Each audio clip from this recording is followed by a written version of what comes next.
Ethan Burke, real estate agent with Irongate Realtors. This is the Brick and Banter Podcast. Today I have with me Jonathan Patterson, team lead of the Patterson Group and also an Irongate Realtor. Cool. How big is the Patterson Group?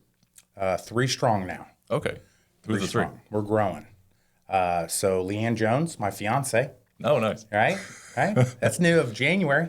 Oh, cool. Yeah. Congrats. Yeah, thank you. Appreciate it. We're excited. How long you guys been together? 8 years. Okay, cool. 8 years. I mean, she earned it. No doubt. I've heard plenty of people say she earned it well before 8 years. I don't disagree. You know, I guess sometimes I'm just a little slow moving. How long she had her license? Since last Monday. Oh, okay. Yeah. Brand new. Yeah. But you've had yours for a while. Yeah, a little over 5 years now. Okay, nice. And I thought it was really funny because she passed her test on a Monday. On a Friday, she signed her first buyer agreement. Nice. Yeah. She made one Facebook post. Right? I don't know how many posts you've made going, hey, I sell real estate. More than one. Yeah, more than one. More than one. You know, I've talked to some folks that think it's more of a women's game on the social media. I don't know. I see guys doing pretty well. But then she made one post, and I'm like, well, maybe they're right. I don't know. Keep it up. What kind of post was it? Just, hey, I got my real estate license. I'm joining the Patterson Group. Nice. Yeah. Was it like a friend, somebody she knew? Yeah. Okay. Yeah. Okay. It was friends, somebody she knew. But, yeah, I just think that's awesome. That's pretty great. That's a good way to start it. Because getting that first client is usually the hardest part. Yeah, and then it gets the ball rolling, right? She just went through all her classes and learned all this instructional stuff, not as much practical. Yeah. Right now she goes to try to apply it. I think if you have to wait weeks, months until you're getting to apply it, I imagine that's a lot harder. Yeah. Yeah, but right after the classes, you're still up to date with all the terms and stuff they throw at you. Yeah, and then I think she could also see like, oh, so I don't actually need to know how many square feet are in an acre. No, you don't. You did 43,560. Remember that? Is it 560 or is it 650? I always get them mixed up. I think it's 560. All right, you're probably right. I remember that for the test, and I was like, I'm going to keep on to that. Sooner or later, I'm going to be able to throw that out and sound smart. Steel trap. Hear that, guys? He's ready for you. That's right. You throw in those 1 or 2 facts, trick them. That's right. You're like, I know everything. I can tell you how many square feet are in an acre. That's right. Solid. Solid. How's it working? Not bad. All right. Might just need to put it out there more. Matter of fact, if you want, I can have my fiance post it. There you go. I bet you we'll get some leads. So you said there's 3 members of the group. Yeah, and then Alyssa Malloy. Okay. She's been with us for about a year. Oh, cool. Yeah. So I always thought she was really well. I thought she was a solo agent. She's with you guys. Yeah. That's cool. Okay. Whoops. I guess maybe we should announce it more and make it more official. Well, I've seen you guys like working together in the office. I didn't know if you were like on a team or if you just had some of the same clients or whatnot. Or maybe like on the other side of a transaction. Yeah, I mean, we're on the same team, but then we have the same clients as well. I probably honestly need to do a better job of branding. I don't know. Branding just feels like a, hey, look at me thing. Yeah. I mean, that's kind of what it is. Yeah, it is. That's kind of what you need. Yeah, I don't know. I guess some of that's not my personality. Maybe I need to work on that. You know, we all have our shortcomings. But my focus is always like, how do I help other people? Right? Not like, hey, look how prestigious we are. Yeah. Right? If anything, I think that's one of the things that I find kind of off-putting. Real estate can carry prestige. Yeah. You know? And part of that is making it less accessible. Right? Is what makes it prestigious. But I like accessibility. You know? Yeah. So do you have a preferred kind of clientele? Prefer buyers, sellers, investors, anything like that? Well, I love them all. Right? I work quite a bit with investors. And for my first couple years of real estate, I did a ton of work with investors, hundreds of properties. How'd you break into that market? Well, nobody wanted to help them, really. Really? Yeah, I got my real estate license, and everybody told me, you don't want to work with investors. They're not loyal. I came from the B2B world.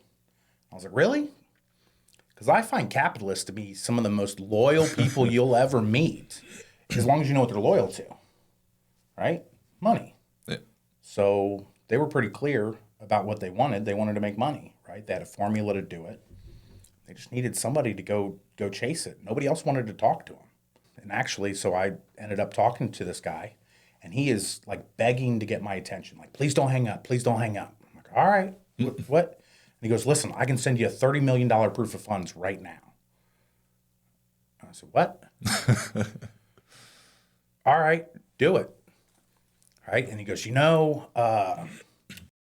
twins? I said, yeah. Actually, we probably shouldn't put this in there. I'll cut their name out. All right. He goes, he goes, no, they are.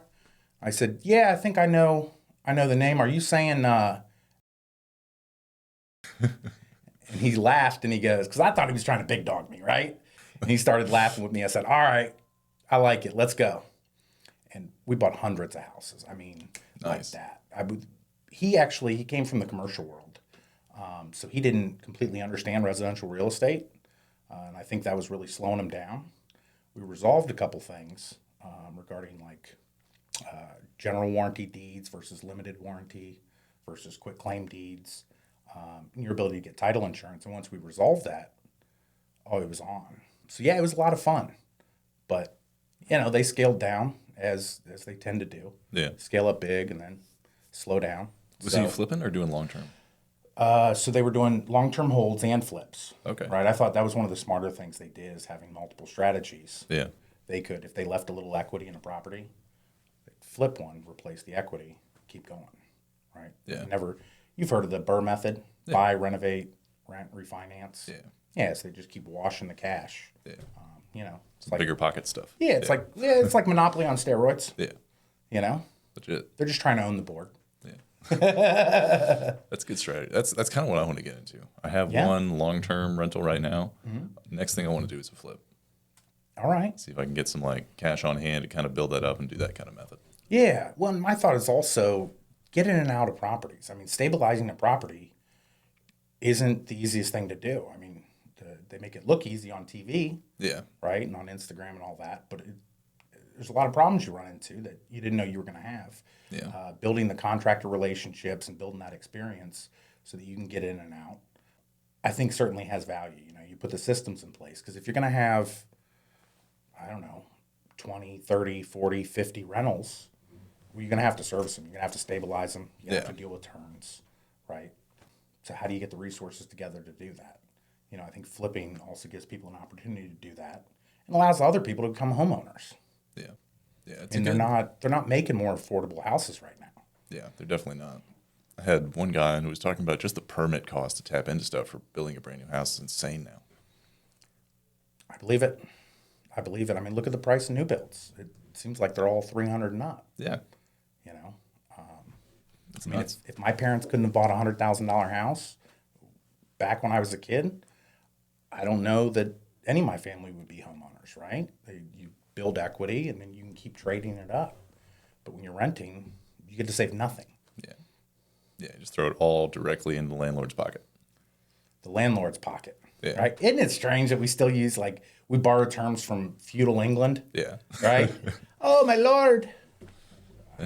Yeah. I mean, that used to be what it was. The landlord, the lord of the land. Yeah, it was like you will dutifully serve the lord of your land. And landlord actually comes from, it means bread keeper. Interesting. Right? But your landlord's not keeping your bread today. They're not providing they're definitely bread. keeping your bread. Yeah. All right. That's fair. That's fair.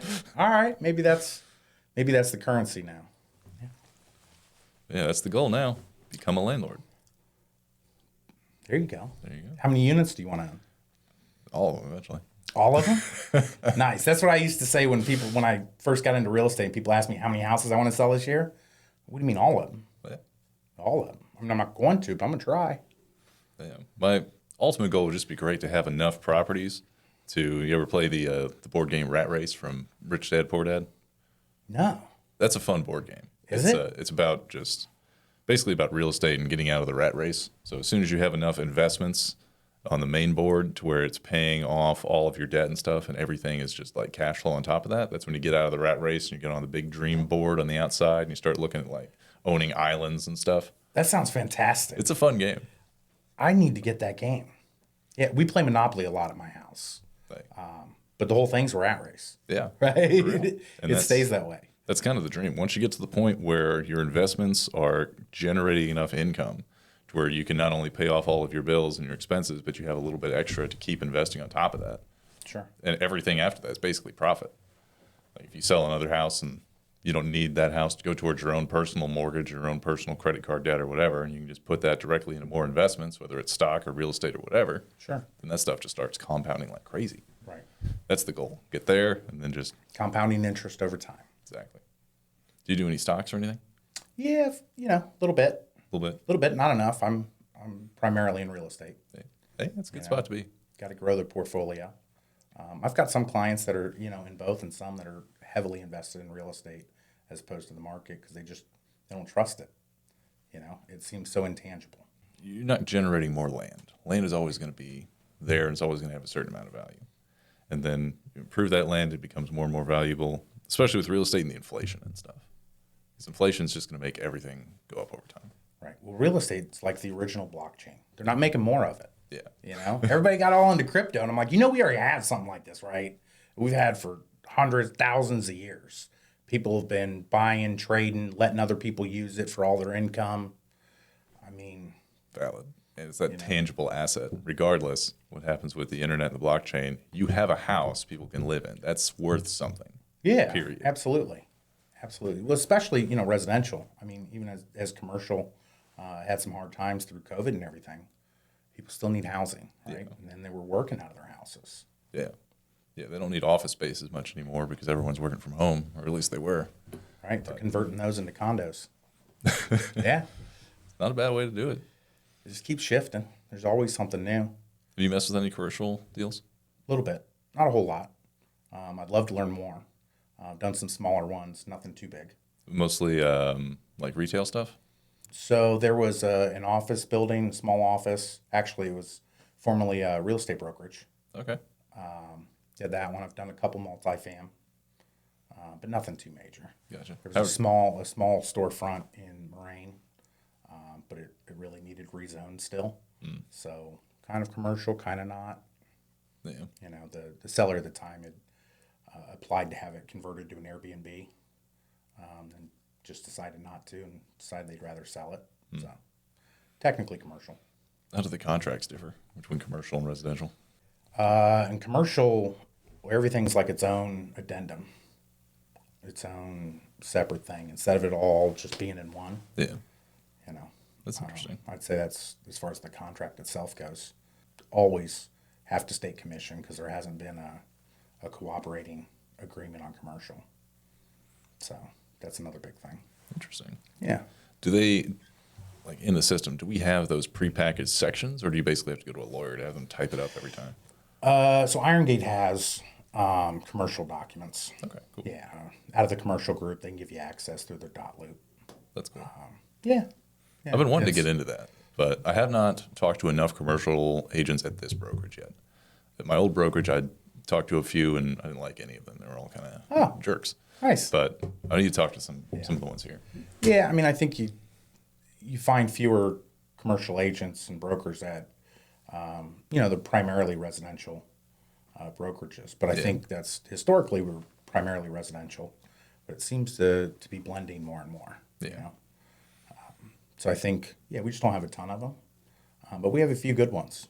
That'd be cool to get into, especially like a lot of my buddies from the jiu-jitsu community. As soon as they start getting close to getting their black belt, they want to go out and buy some kind of storefront, just open up a school. So even if that was the only thing I got into, that would be cool. But you should talk to like Bethany Yost. Reach out and ask her if she can mentor you, or really bring her an opportunity. If you have a client, just call her and go, hey, would you partner with me on this? Teach me how to do it. I'll do all the legwork. You just tell me what running I need to do. I mean, that's how I got my exposure to it. That'd be cool. Is, hey, I'll do all the work. You just tell me what to do.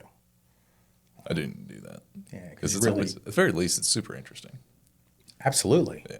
Oh, it's a whole new world. Yeah. Right? It's the more I've learned about it, the more I understand why some folks will move to commercial and stay in commercial as opposed to going back and forth between residential and commercial. Yeah. I get it. It's its own beast. I mean, and the possibilities are pretty endless. Yeah. Residential is really only buyers, sellers, maybe some investors along the way. You start getting into commercial, you're looking at like factory, medical spots, retail spots, office spots, and they're all completely different.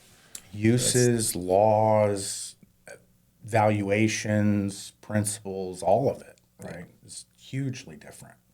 That'd be fascinating. Absolutely. Absolutely. Absolutely. You ever watch any like the big multifam guys on Instagram, Facebook, YouTube, stuff like that? It's interesting. I mean, I don't think they necessarily highlight all the most difficult parts, the parts that aren't the most fun, but they kind of gloss over it, and you look at the numbers and you go, I mean, if the numbers are right, he made a lot of money. That's pretty cool. Yeah. But they're moving bigger pieces. And the risks are a lot bigger too. Yeah. How much capital you need? I mean, certainly. And then you get into politics. Yeah. Right? Zoning, permitted uses, applications, all that. Right? Residential. We've got a lot less of that. A little bit, but a lot less. Yeah. A lot simpler hoops to jump through. Yeah. And, you're, I guess, fairly similar needs, right, of the clients. We're commercial.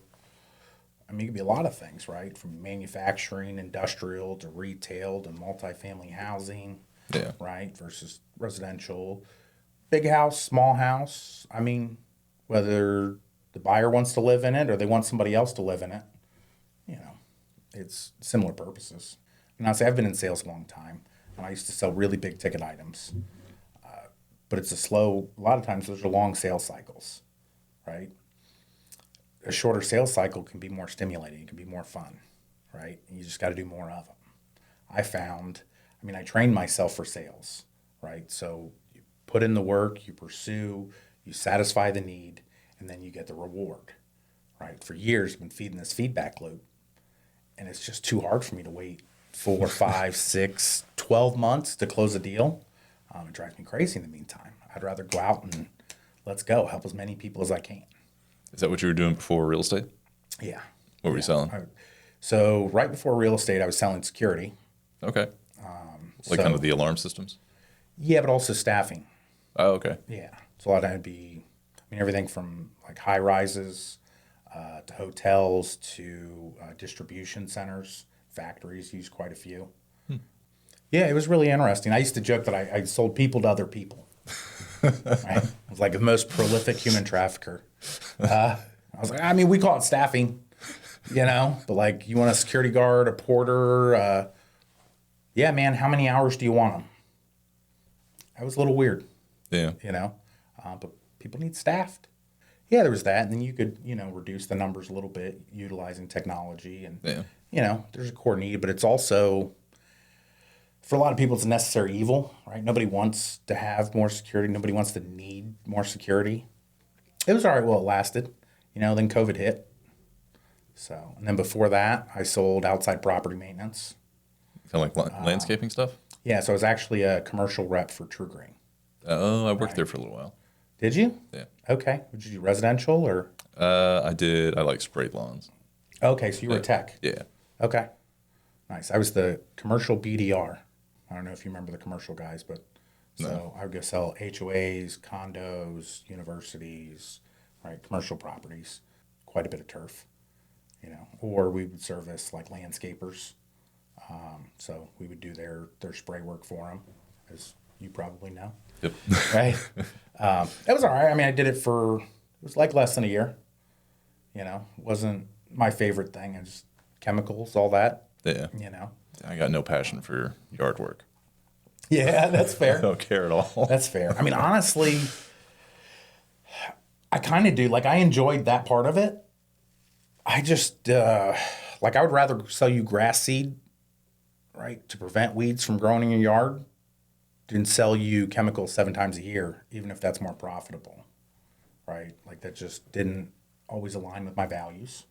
But prior to that, I sold tax services, sales and use tax consulting services, to be specific. Super exciting field. Exactly, right? And as I tell people, the problem is not even tax people want to talk about taxes, So I, especially through my 20s, that was brutal. It was too boring, way too boring. And prior to that, I sold other consulting services out of college. Okay. So you've been in sales forever. Yeah, and consultative sales. I haven't done the traditional retail model too much. I did back in college a little bit. Never sold used cars. No, never sold used cars. See, I'm not a car guy, right? I care more about your yard than I care about the car. That'll be a fun sales pitch. This one is red. Yeah. It's got don't like wheels. That, I have a brown one. Yeah. Ought to go fast if you push it. Yeah. Yeah. Fast enough to get a ticket. Hey. It's already not a bad sales pitch. Yeah, it's each their own. You know, it's like watches. I see some people in this business are really into watches. I just don't care, man. I've never been. It's like a clock for your arm. I've got one on my phone. Yeah. I've never been a watch guy. Like I've heard a couple people say if you buy the right ones, it can actually increase in value over time. So I mean, if you're into it for that reason, I get it. That sounds fun. I don't care enough. I don't like watches. For some reason, they like catching like the hairs on my wrist, like you tug them and just annoys the hell out of me. Yeah, can't stand them. Houses tend to have a better track record of being worth more later. 100%. More people have a use for them. Yeah. So I think if I had like $50,000 to buy a Rolex, I'd probably just get another house. Yeah. For real. Yeah. How many investment properties do you have? 2. 2? Two. Nice. Yep, we're growing. It's a slow start. I mean, honestly, I was broke when I got in the business. It was I had a really good sales quarter, a good prior year, and then COVID hit, and my commissions paid out over 12 months, right? Because they were 12-month service contracts. So I got a bunch of contracts signed, and they eliminated my position, as well as all the commissions owed to it. Oh, that's BS. Yeah. So I'm told they didn't even want to honor my my vacation pay, my time off, because I never took any, which is my own fault, right? You learn. But it was brutal. And so when I got into real estate, I was starving, man. I was ready to do anything. That's part of why when nobody wanted to talk to the investors, I was more than happy to, right? And I'm so thankful I did now because I got so much experience. I've had people say like, you worked for a large fund that acquired tons of properties, and a lot of people have feelings about that. But hey, I would have loved to help any home buyer or home seller at that point, right? That's just who wanted my help. Yeah, I wouldn't mind that a bit. Yeah. But it also gave me the experience now that I help my own buying clients, the owner occupants that are trying to find their first home. Because it's all the things that honestly nobody taught me. Otherwise, I would have owned a house a lot sooner. I realized I spent over $200,000 after college on rent. And when I lost that job and I had no money and now I had a family to support, my boss at the time, who was actually my college roommate that used to cheat off of me, was moving into a $500,000 house. And I was like, well, how are you moving up and I have nothing? Granted, it's because he kept the job, right? And they let me go. It was probably help. But he explained to me, he goes, hey, man, remember out of college, I bought my mom's house, right? And it needed a lot of work. It was pretty small, but instead of renting, I did that. And then, then we sold that and we moved into that other house.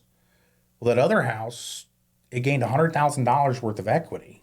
So when I sold it, it's like I just made $100,000. And I used that for down payment on this big old house you see me buying now.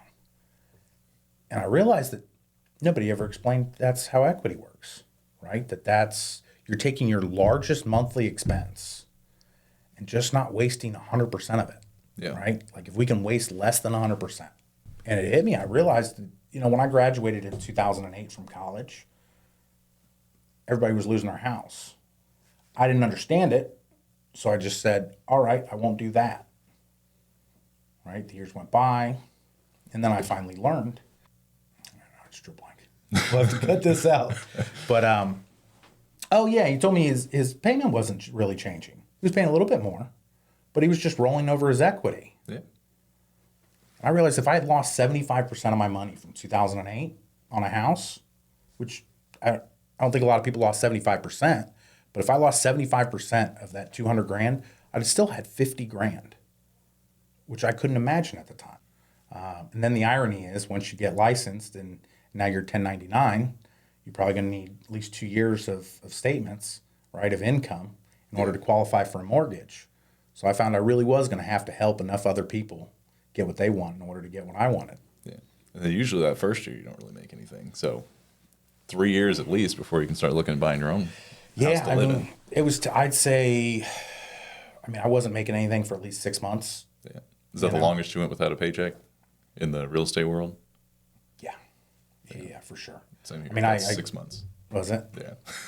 That's I was like, I started out with one that a family friend, listed a property for him.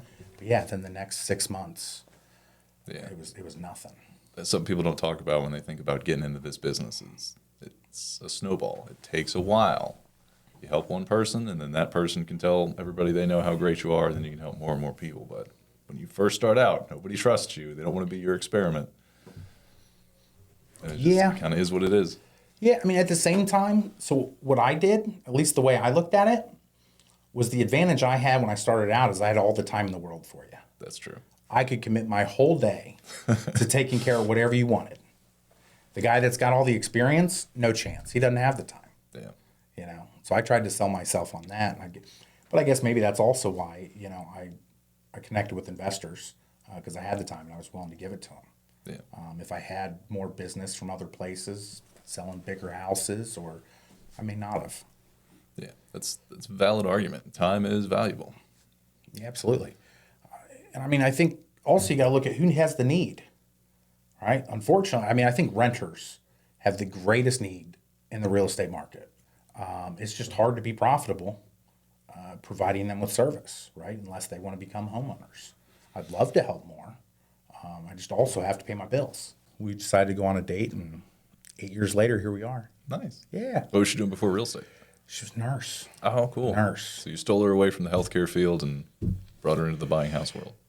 Yeah, well, I encouraged her to explore other ways to help people. She really likes helping people, right? But healthcare can be really brutal. Again, they work nurses to death. Right. She was continually having to pour more of herself into her work for other people, and she wasn't able to bring rewards home, right? And it was brutal. So I encouraged her, hey, maybe you explore something else. You can help people in really important ways before the end. Yeah. That's a really important role, but also I think it's tough, and maybe you've served your time, and you can do some stuff that's a little more important to people's lives, to the actual makeup of it, and help them build and grow. And I think she started to see that a little bit already, in helping her friend that reached out, and looking at how it helps herself. If she could have done these things for herself, kind of a little bit the way I look at it. If I could have known these things, somebody could have explained this to me when I was 20 years old, right? We talked about compounding interest over time. Yeah. Well, I was 35 when I got into real estate. I wish I had started right out of high school. Yeah. I'm sure it would have been harder to start because I'd had a lot less credibility. But like you said, you spend 6 months, a year, 2 years, 3 years. So what, I would have been 21 by the time I started figuring it out, building a little credibility. And I know a guy who got his license pretty much right after he turned 18. And it was that same kind of thing. When he started out, people didn't really trust him. He's this younger kid talking to these like 40, 50, 60-year-old people about buying houses. But think about that. He's 18 when he gets in. When he's 28, he's going to be able to say he's got 10 years of experience. That's pretty cool. Yeah, and even at 20 years old, if you know your shit, you know your shit. Yeah. Right? There are people that will recognize that still. 100%. You just have to reach them. You also have probably skills and attributes that lend itself to this. I am struggling to social media. I was about to say that's something he helped me out. Yeah. He told me the difference between a post and a reel on Instagram. I'm like, all right. Right? I know, but they already know. Yeah. So you could use that. You could parlay that. I met a kid who was third generation in real estate. Like his whole family were real estate brokers. But so they sent him to work in fine dining when he was 15. Interesting. Yeah. So he could get used to, working with people that have a lot of money. That was what he was seeking to sell. So then he was trying to break into Indian Hill. That was his big goal. He sells software now. But I thought that was sharp. I mean, he had a plan, right, from a young age, and he was doing well. I think he's doing better now selling software. Probably. But, yeah, he's a sharp kid. So it can be done. I mean, I hope my goal is, if my kids don't, when they graduate high school, if they don't have a pretty specific plan in place. And who does? I want to get... that was so annoying when they expect you to know everything you want to do for the rest of your life when you're 18. Well, that's what I thought they were asking. That's what, I think only as I've gotten older do I realize, and I try to explain to my kids, listen, when I went to college, people are like, what do you want to major in? It's like, how am I supposed to know what I want to do for the rest of my life? But the truth is, nobody was actually asking that. It was more like, what do you want to do now and for the next 5 years? But nobody explained that to me. Right? Like people change careers often throughout their life. Unlikely that you go to college, get a degree in one area, and then you always work in that area the rest of your life. It happens, but not often. And nowadays, what's weird is the employers demand like a bachelor's degree, but they don't care what it's in. That's so bizarre to me. Someone once told me that your degree, your bachelor's degree, is just proving that you can pursue something and have certain goals put in front of you by others, and you can achieve those and accomplish those over a course of time of a few years, right? That you have the focus and the discipline to do that. What you actually learned in the classroom, far less important. That's a much nicer way than what I've heard. It's like, this is the amount of BS you can put up with. You can work here because we're going to put you through a ton of stuff, and we don't want you to complain about it. Yeah. Authority. Yeah. Right? If I could have done it again, I would have gone to some kind of trade. I feel like I wasted a lot of time in college. So what trade? Either electrical or plumbing, probably. One of those two. Not real estate? I mean, real estate as well, but probably start off with one of those. That way I get that knowledge, because that's a good tool to bring in, and then they make a ton of money. So Do plumbers and electricians? yeah, I have a buddy of mine. His ex-father-in-law owns a plumbing company. He's making over $200K a year. That's fantastic. Yeah, and most of the time he's just sending other people out there to do plumbing work. Like that's because he owns the company, and he's spent his time in doing it. King of the castle. Pretty much. But I mean, like, he put in the time, he earned the ability to be able to do that. But that's crazy. I like your take on it. But like, he's just sending people out there, man. He's not doing anything. He's just counting money. Easy peasy. I mean, 40 years of getting your hands dirty, you eventually get up to the point where you can do that. But you think about the correlation between that, like how much money you spent in those bare minimum 4 years out of college or out of high school going to college, how much money you walk out of there, especially if you did student loans, how much debt you end up at the end of that. Meanwhile, right out of high school, if you go out, hop into the trades, immediately start making money, how much money do you have at the 4 years at the end of that? And then you also have this nice practical skill. You can go out there, you can start your own business with it, you can do a whole bunch of stuff with it. So Ethan, I think the question is, when are you becoming an electrician or a plumber? 30 years ago. 30 years ago? Or 10 years, 20. How old are you now? Right now I'm 37. It's not too late. You're not even 40 yet. Still got 3 years. See, now I'm ingrained in the real estate. I love it, though. But I wish I had started doing that first instead of wasting the time in college. I just wish I had started in real estate. Sales has always been my shtick, But I think also I could have started in real estate, and that might have opened my eyes to the need for plumbing and electric, and to be those things and pursue some of those skills. Because I think I didn't see its place in the world. I mean, I knew we needed it, right? But how often did I see a plumber or an electrician have to come to my house as a kid? And thank God they did. Not that frequently, so it was always kind of an out there thing. Yeah, same. I never really thought about it. But especially if you get into the point where if you started off with something like that, you have one of those practical skills, and then you do get into real estate, and then you start trying to flip houses. If you're your own electrician, that's some good savings right there. Well, if you want to be your own electrician, then you got the liability too. That's what insurance is for. Yeah. But I mean, I would imagine if you have faith in your own skills. Because, I mean, it's like anything else. How many real estate agents do we see out there that are just like, how did you get your license? Oh, I think they're all great. I've never met a real estate agent I didn't believe in wholeheartedly. I've met a couple. Yeah, I a couple here and there. A couple here and there. Well, I'm glad I haven't had that happen to me. No, I love all my peers. Indeed. You know, it was 120 hours of coursework to get your real estate license 5 years ago when I took it. You know, it's 90 now. What they cut out? I don't know. I guess it was too much. It was too hard. Honestly, I don't know if I should go on the record saying this, but I was looking through the syllabus and the classes she had. The one I didn't remember seeing was fair housing. That seems like an important one. Yeah, it does, doesn't It it? comes up once in a while. It's kind of significant. Yeah. At least it has been for me and in my studies. Yeah, they might be doing it in post licensing now. I don't know, so I don't want to speak too soon. I just found that really ironic that it looked like 30 hours got cut out of this thing. Yeah. And she still had law, principles and practices, appraisal, you know. I don't know. So how long were you a solo agent before you started to start a team? A little over a year. Okay. A little over a year. I mean, really, my stepdad was in the business already, so he was my mentor.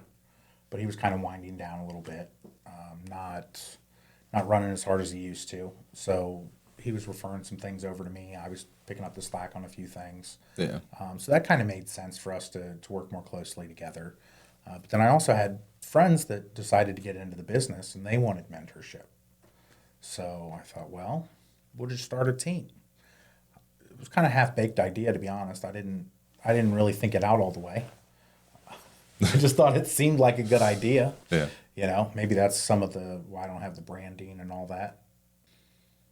I just wanted to help. Yeah. You know, I liked what I was doing. I had more work than I could do. And I realized there's always more work to be done in this business, whether it's handling the business you have or trying to grow it. Yeah. There's always something. And I thought, this is crazy for one person to just try to do it all. I don't know what the models used to look like, but I know that it felt like I was a one-man show. And I thought that was really difficult, and it was more difficult than it needed to be. Yeah. Especially if somebody with my sales experience. So somebody with less sales experience, if it was that hard for me, that's ridiculous. Yeah. So I thought I'd endeavor to make it easier.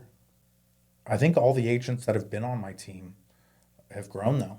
Yeah. I believe it. We had one agent do $4 million in her first year. Dang. Right? Not bad. It was more than the brokerage's rookie of the year. That's pretty sweet. Yeah, thank you. Thank you. That was I was really proud of her.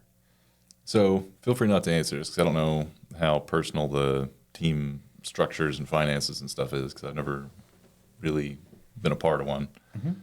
Like how is yours structured? Do you guys just split everything down the middle, or is everybody focused on a specific part? Because I've seen some teams where it's like this is the buyer's agent, that's the seller's agent. This guy handles everything after you get under contract. Like how do you guys do it? So currently, I really kind of mentor the agent through the process because the folks I have on my team now are newer agents. They handle a lot of the buyers. I'll handle the listings, and then we split. So let's say you brought a listing, right? You had a listing lead. I'll handle all of it for you, right? With you.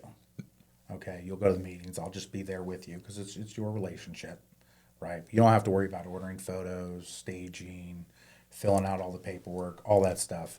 I'll take care of all that, right? And then it'll be listed under me, and then you'll be the co-listing agent, and we'll just tell people to call me. If you want, we can have them call you.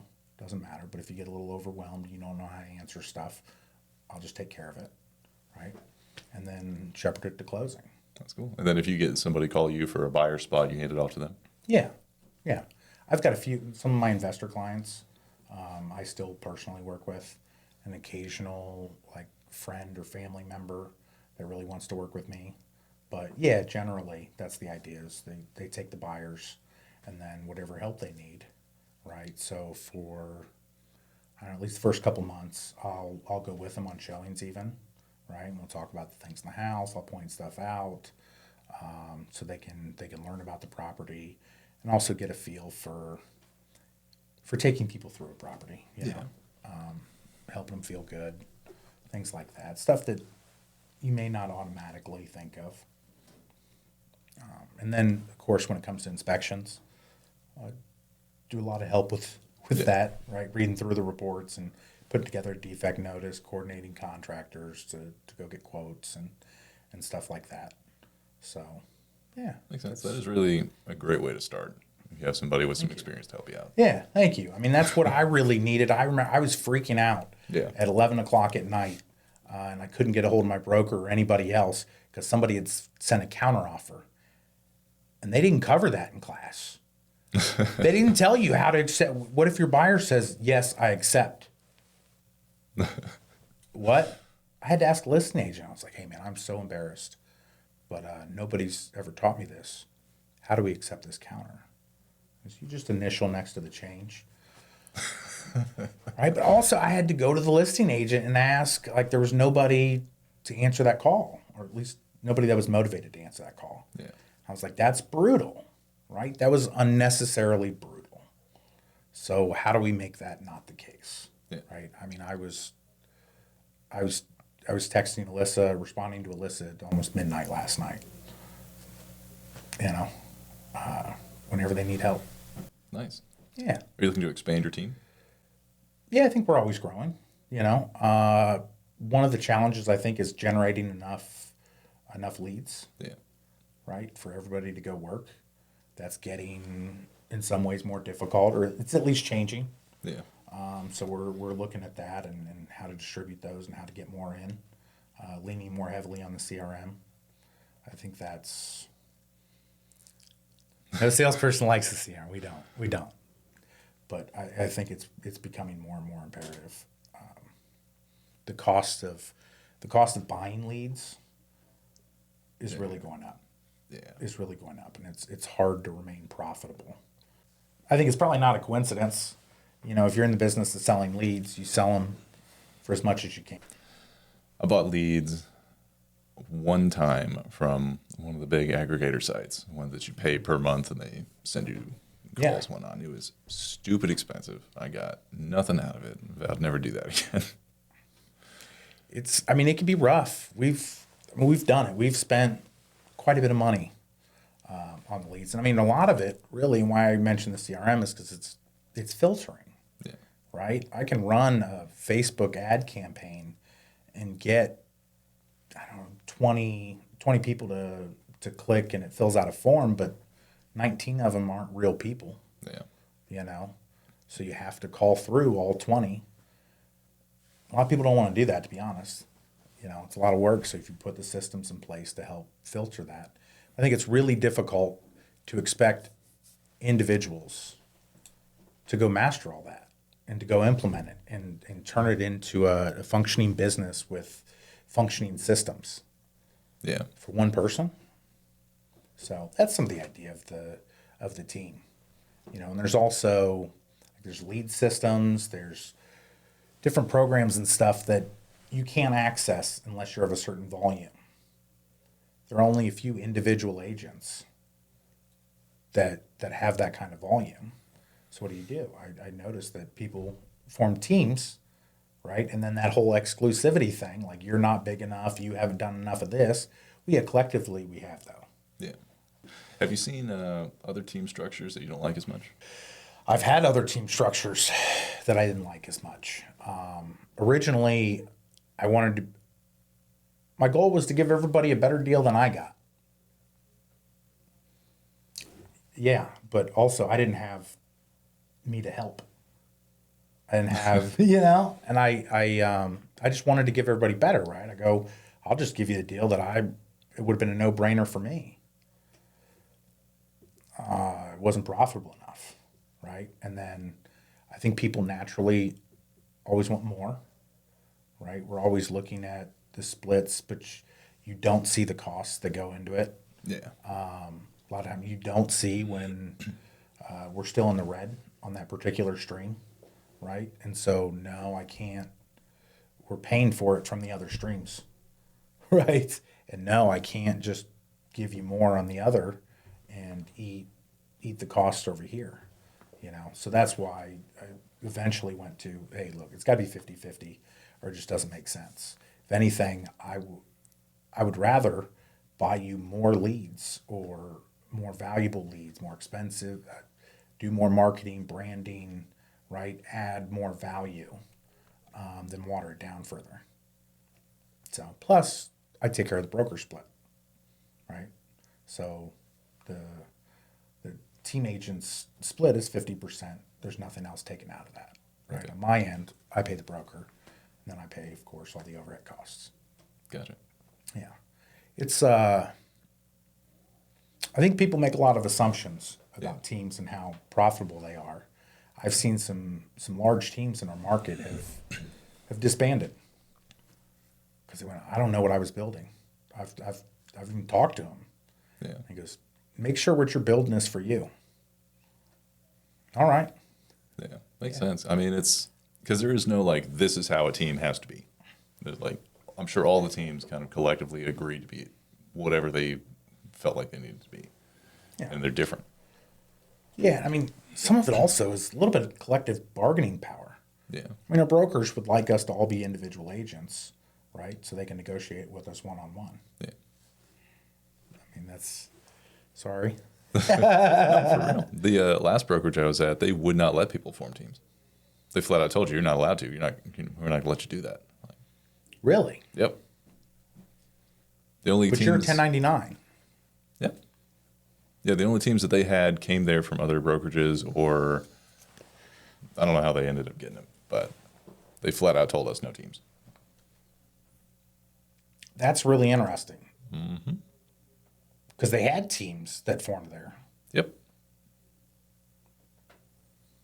All right. Yep. I don't think I understand that. The only way it makes sense to me is it's more money for them because, like you said, the collective bargaining, you hit your goals a lot harder when you're individual, when you could have a team of 10 people hitting them instantly. Right. So. Right. Yeah, well, because at minimum, you can try to drive down your own costs. Yeah. Right, especially if they have a cap. I could see why they wouldn't want that. Yeah. Yeah. And I guess as long as you're getting the value, it sounds like you weren't. So, or you decided you weren't for you. Yeah. Yeah. Not enough at all. Not for the resources they were giving me. No. But. What do you think? Awesome. Yeah. Podcast. So is that like, what's the biggest difference? The resources are freaking awesome. Originally, I was trying to do anything I could to make social media posts. I was doing them in my car on my phone, holding them up, trying to like just throw out some real estate knowledge for people. Yeah. Doing the best I could with it, but the video quality was terrible. It was just, they had their own kind of a marketing thing. They used it as kind of a benefit of working there where they were like, oh, we'll make your social media posts for you. They were horrible social media posts. It was like weird stuff. Happy Mustache Day would be like a post that popped up there. I guarantee I had a bunch of people just mute me because I got tired of seeing that junk tossed up there every day. But just having access to the resources to make my own social media posts is just awesome. This isn't something I could have done anywhere else. This isn't the only thing. Everybody here is great. It's a smaller brokerage, so hang out on the phones, you get way more opportunity. Yeah. Remember at the last place, you could only do it like 2-3 days a month for a couple hours. Here you can do it 2, 3, 4 days a week if you want. Yeah. That's Are the awesome. phones as productive? About the same, yeah. I've gotten one off of the phone so far, and one potential future client. So, yeah. I mean, phones are just one of those things. You show up, you might get something, you probably won't, but you definitely won't if you're just chilling at home. Yeah. So, yeah, for sure. And I can sit up there and I can edit the podcast, do whatever I want. So have you always been at Irongate? I have always been on Irongate for the last 5 years. Nice. I started here because, again, my stepdad was here, so he was my mentor. And it seemed to make the most sense at the time. Yeah. Yeah. I interviewed a lot of places, though. People were surprised. I thought it was important But I'd not just choose the obvious, that I knew why I was doing it. That's smart. I wish I had done that. Oh, yeah? Yeah. I jumped into the very first brokerage I ever jumped into. I did it because a friend of mine from when I was an EMT, him and his dad owned the brokerage. And it was awesome. Honestly, they were awesome. They taught me a ton. They like guided me through the first sale that they ended up giving me, because it was a client who was down here because they were up in Sydney, so like an hour away. And the client was down here, so they gave it to me, and it worked out great. They literally drove all the way down here to help me through like a couple issues we had. What brokerage? It was called Bryce Realty. Okay. Yeah, the whole brokerage is like 20 people. Yeah. But like they were awesome. But they had no resources down here. There was no like phone time. There was no like advertising budget. It was just me. Good luck. Figure out how to get your own leads. And I had no idea what I was doing. So that was when I went 6 months without one, without even a single showing. I had nothing. Oh, yeah. And then I had to it was at that moment when I realized like, hey, I got to figure something out. It's when I got a phone call from my last brokerage, like that exact moment. That's why I ended up just going there. I didn't research at all. I didn't go anywhere else.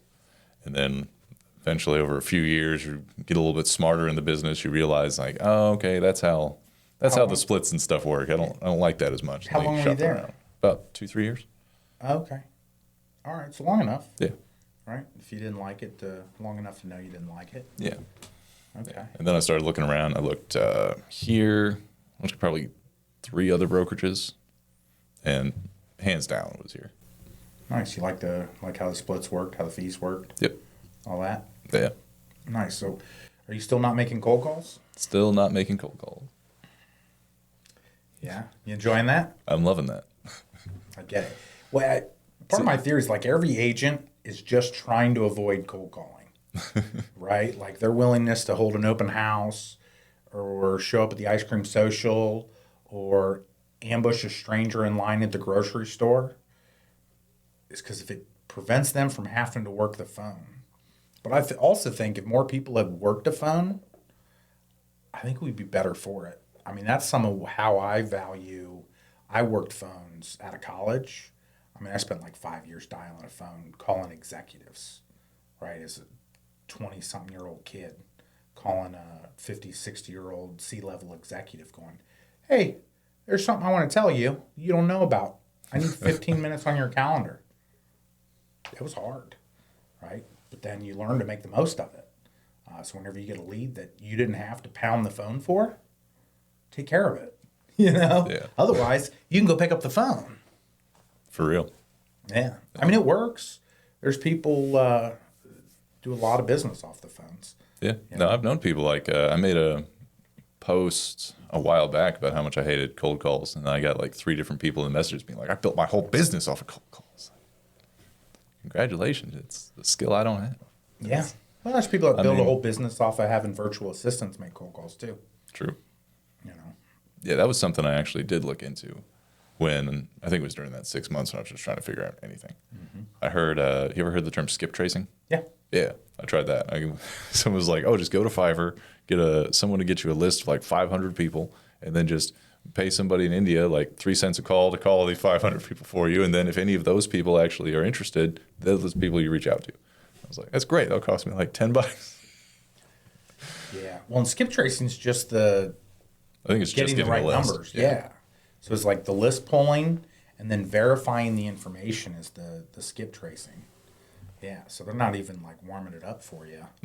They're just making sure it's a valid number. Yeah. That's when you go to the other person, have them cold calling for you, and then $5-10, you just cold call 500 people. Yeah. Got nothing out of it, but I think I get why people make Instagram reels of them drinking coffee, looking at the MLS. Because if it works and somebody calls you, it is way better than cold calling. 100%. Yeah, I just don't know who wants to watch me drink coffee. You never know. A computer screen. I don't think I'm that pretty. I don't want to see me do it. That's